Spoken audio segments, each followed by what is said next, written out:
Hey there guys, what is up? In this video, we are going to show you how to connect your Facebook page to your ManyChat. Now, of course, you need to be signed in, and once you are in your dashboard, you want to click on settings here on your left-hand side.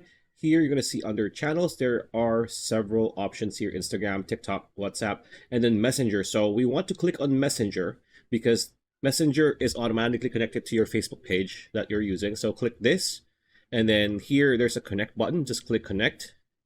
It's gonna bring you to, if you have a Facebook page, you're gonna be able to connect here, and after that you will be good to go. That is how you connect ManyChat. So remember, right? Remember, as long as you have an existing Facebook page on your Facebook on your desktop or laptop, as long as it's logged in, it's going to automatically connect to that specific Facebook page. After that, again, you will be good to go. So pretty much it. That's a video. Hope you liked it. Like, comment, share, subscribe, ring that bell icon. See you on the next video.